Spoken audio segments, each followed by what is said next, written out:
Hello and welcome to the Badger Talks podcast, the podcast that shares interviews with experts from the University of Wisconsin-Madison community about their work, research, and a little bit about what they're like as people, too. I'm your host, Buzz Kemper, and I'm happy to have as my guest Jason King, Senior Associate Athletic Director for Capital Projects and Operations. And today, we're talking about some terrific improvements to the athletic facilities, old and new, at UW-Madison.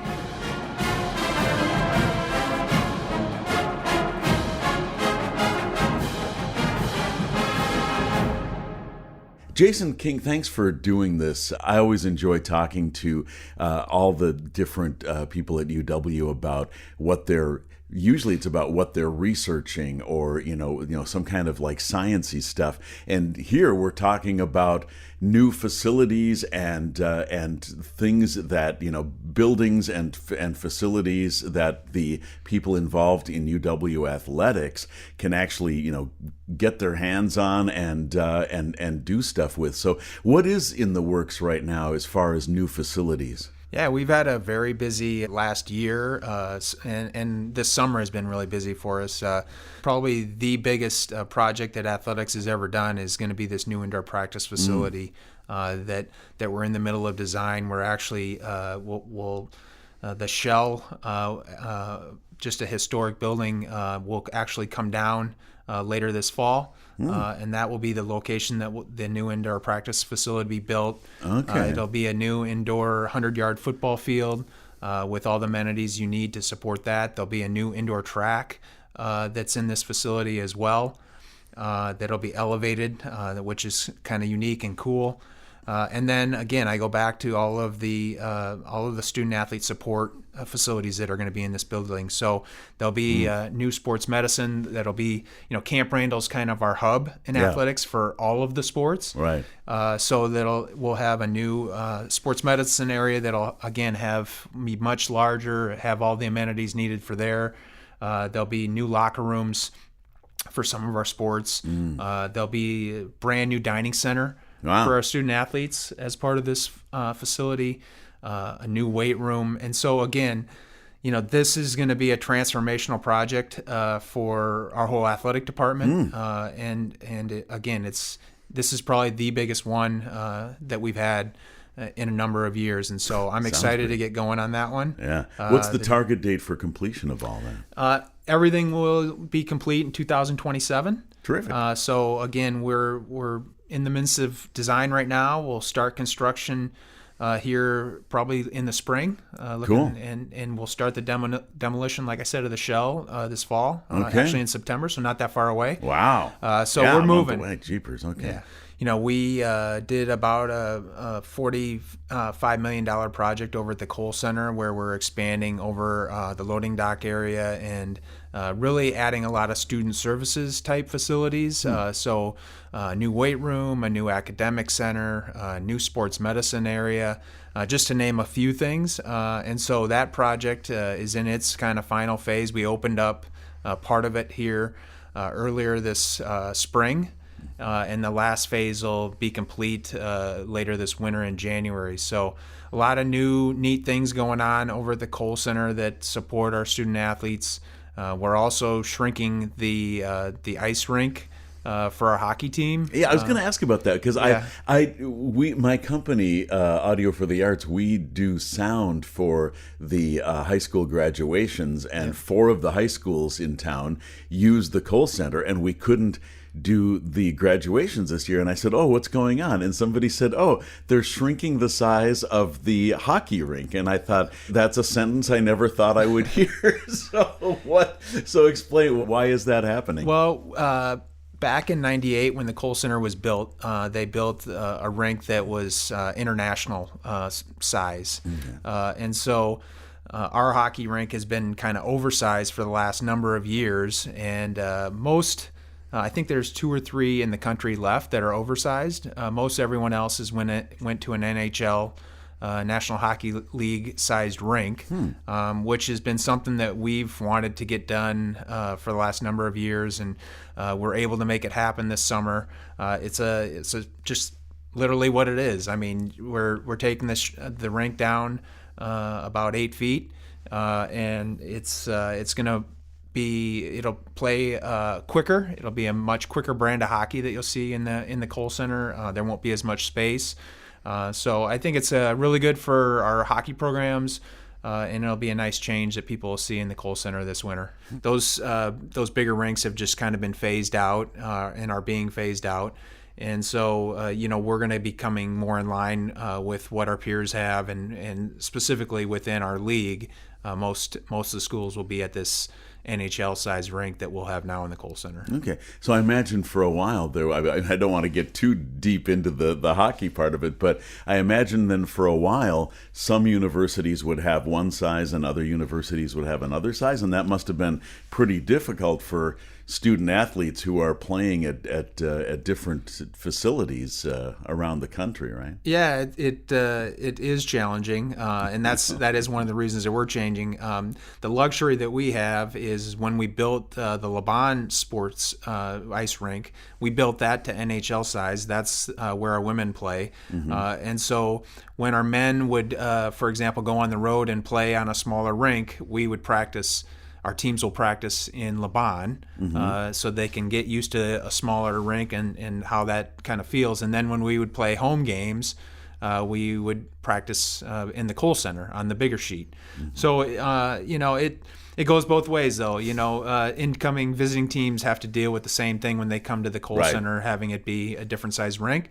I think that we're excited, though, that now we're going to be on the NHL size, and again, everybody else in our league is on that size of rink as well. Well, let's talk about the other changes as well. Are most of these expansions and changes taking place at the Kohl Center, or are there other facilities, other buildings involved as well? Yeah, we have a number of other facilities that we're working on as well right now. As we get close to football season, we're here a couple weeks away from the first home football game. Hard to believe. Yeah, it's crazy how quickly the summer's flown by. But a lot of work at Camp Randall has taken place this summer. We have now heated the football field, and with the expansion of the college football playoff, teams will be playing more games later in December and even into January. And so our previous field was not heated, so you can imagine those late November games when it's snowing and really cold out. Kind of the field conditions would get really slippery, and we think that by heating the field, we're going to create a much safer and better playing surface for those late season games. So that was a big project that took place this summer. How is that done? How do you heat an outdoor field? Yeah, it's basically hundreds and hundreds of, thousands and thousands of feet of tubing. Okay. That runs underneath the surface, and that tubing has boilers that throw liquid through the tubing to keep the subsurface warm, which in turn keeps the surface of the turf warm as well. And so it'll be a nice addition. If we get snow, it's built to basically melt snow at 1 inch an hour. So we'll be able to, again, in those snow games, hopefully in the future we won't really have snow on the field because we'll be able to melt it quickly, and that over the years can be challenging when you have a snow game and it's coming down hard. If you don't have a field that's heated, it becomes much more challenging for the student athletes. So we think that that's going to be a nice addition to Camp Randall. We've also put a brand new video board system in. All of the video boards at Camp Randall have been changed out over the summer. So we have the very newest technology and clarity in those boards. The old boards, I've said to people, the old boards were really, really clear, but it's like your TV at home. I mean, it seems like every other year they're upgrading the clarity of those, and our previous board had been in Camp Randall since 2012, and it was really getting difficult to even get parts for it anymore. So it was time. So when fans come in here this fall, they'll see a new video board that I think they're going to be really excited to see, and it's going to be ultra clear, so to speak. So that's a couple of the additions that we've made in Camp Randall over the summer. We obviously are going to be selling alcohol for the first time in Camp Randall this fall as well. So we've done some improvements and some changes to some of the concession spaces that people will notice when they come in. Obviously, we're in Camp Randall's over 100 years old, so it has its challenges as far as the number of concession stands and things like that. So what we've tried to do is, remodel some of the concession stands to be more efficient, and provide more of a grab and go type thing for fans that are coming to visit this fall. So that's something that when you're in the stadium you'll notice as well. Yeah, and I was going to ask you about that. Just given the age of Camp Randall, it must be kind of challenging to make some of these upgrades, because you're not upgrading something that's 20 years old, you're upgrading something that's 100 years old. And so I imagine that brings some unique challenges that probably some of which fall in your lap, I would imagine. Yeah, I mean, with it being such an old facility, we're constantly challenged with continuing to maintain the infrastructure and make sure it's in good condition. There's the league this year has implemented some new things with helmet technology and also technology that our coaches can use with iPads and things like that on the field. So we've added a lot of infrastructure for that just frankly, when it was built, you didn't even obviously have a pipe dream that something like that you'd be dealing with that. And so finding those different pathways and ways to be able to bring new infrastructure in is a challenge. But seems like every year we find a way to get it done. Okay. And you say every year. So are these types of improvement? I imagine that some of this stuff, like heating the field, is a big project that, something like that would only happen, every, couple of decades maybe. But are you making changes and improvements to the various facilities, whether it be an older one like Camp Randall or a newer one like the Cole Center? Are there upgrades happening pretty much every year, and how do you stay on top of that? Yeah, we are constantly making upgrades to many of our facilities throughout the year. As things transpire within our league, things like, for example, we're starting to put together infrastructure because in softball they're gonna implement replay. And so again, when that facility was built, there was none of that infrastructure put in place. So we're starting to put that infrastructure in place so that not this year, but next year, when it goes into effect, we'll be ready for those improvements. When you say replay, you mean replay video at the video replay at the complex. On site. Yeah, oh, wow. yeah. So okay. like if a ball is if you hit a ball down the foul line, they're able to see if the ball is in or out of play. If you hit a home run, is it inside or outside the foul pole? Things like that. Okay. We're putting in the infrastructure and facilities all the time to do those type of upgrades. We've done similar upgrades to the field house, where we've added new video boards in there over the years, and we've added replay in the field house. And so it's constantly evolving. We're constantly looking for new ways to improve the fan experience, which is really important to us. And so, again, some of the changes that we make on a year-to-year basis have to do with fan amenities. Some of them are just infrastructure that we need to put on the events. Right. And so, those are things that we're constantly looking at and dealing with every year. And, we're already working on our plans for next year on the improvements that we're looking at for our different facilities. So it's constantly happening in our facilities on the UW campus. Okay.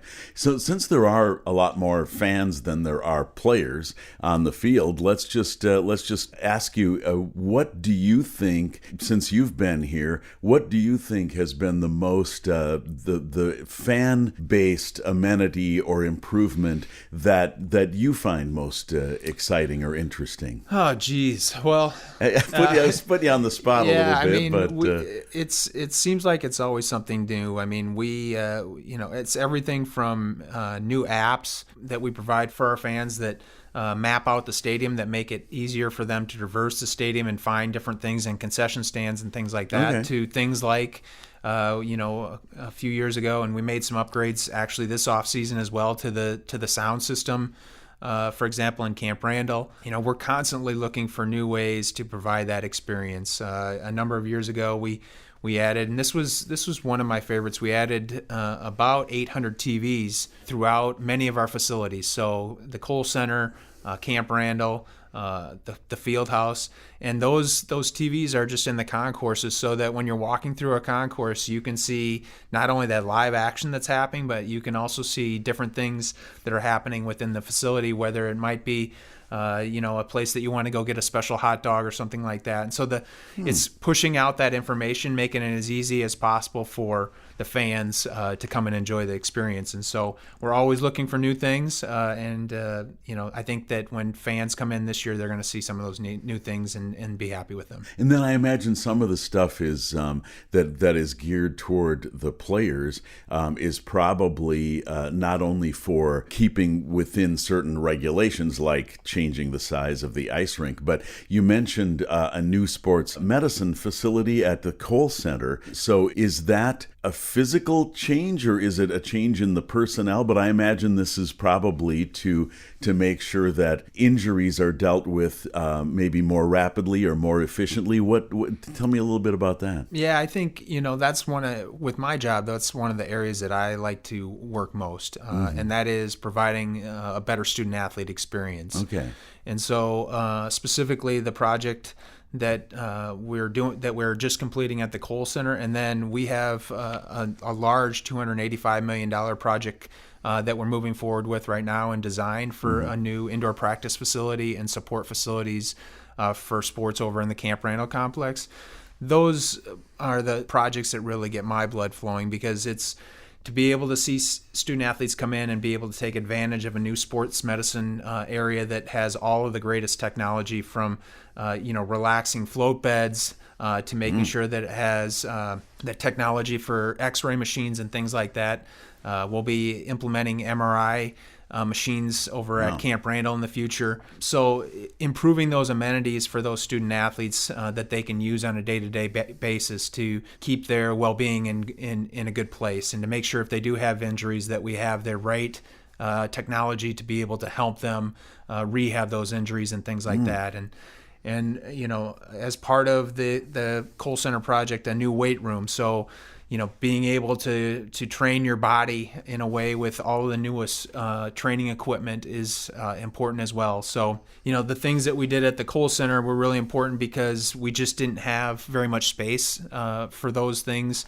Again, even though 1998 doesn't seem that long ago in the sports world, that's a long time ago. Yeah. And there's been a lot of things that have changed with technology and systems that you can put in place. Yeah, so 26 years is... Yeah, and so, the upgrades that we made in those areas directly affect the student athlete and the experience that they're having on a daily basis. And, that's what excites me. And I think that we're really on the cutting edge here at Wisconsin, some of the things that we're doing in providing our student athletes. Yeah. What's the target date for completion of all that? Everything will be complete in 2027. Terrific. So again, we're in the midst of design right now. We'll start construction here probably in the spring. Cool. And we'll start the demolition, like I said, of the shell this fall. Okay. Actually in September, so not that far away. Wow.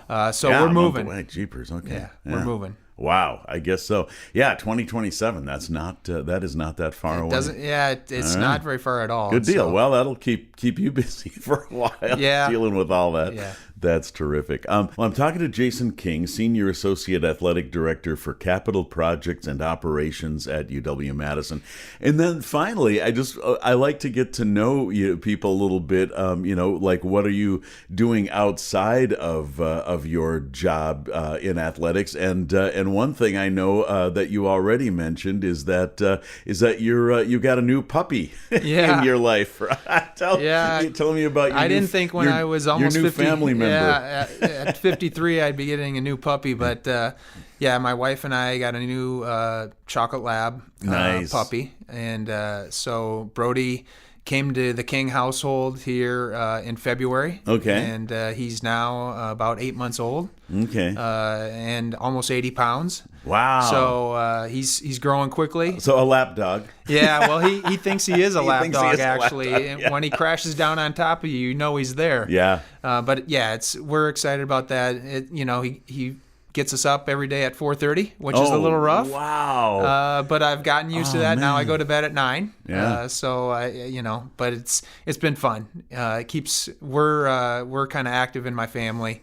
Wow. And so he keeps us active and on our toes all the time. So it's been good. That is terrific. Brody is the dog's name? Yeah, Brody is the dog's name. Yeah. Okay, terrific. Well, congratulations. That sounds really fun. I've had a number of dogs in my life, and they always bring a ton of joy. And I think about my friend Jamie's got this huge, I think he weighs like 90 pounds, and he was a rescue, and he had been abused in his early life. And so when I first met him, he just sat in the corner and growled, and I just sat on the floor, and I didn't look right at him. I didn't want to seem threatening. I just talked to him in a gentle voice, and he slowly came over, and then he slowly let me pet him.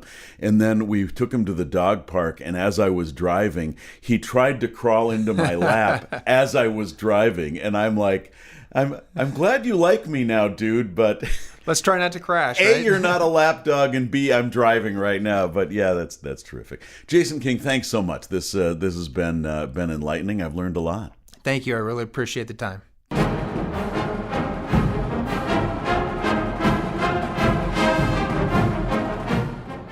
You've been listening to the Badger Talks podcast. I hope you enjoyed this conversation with Jason King, Senior Associate Athletic Director for Capital Projects and Operations at UW-Madison. Please browse our previous episodes for other topics that may be of interest to you. The Badger Talks podcast is a creation of UW Connects and produced at Audio for the Arts Recording Studios in Madison, Wisconsin. Our music is composed by Bill Purdy and performed by the UW Marching Band. I'm Buzz Kemper. Thank you for listening.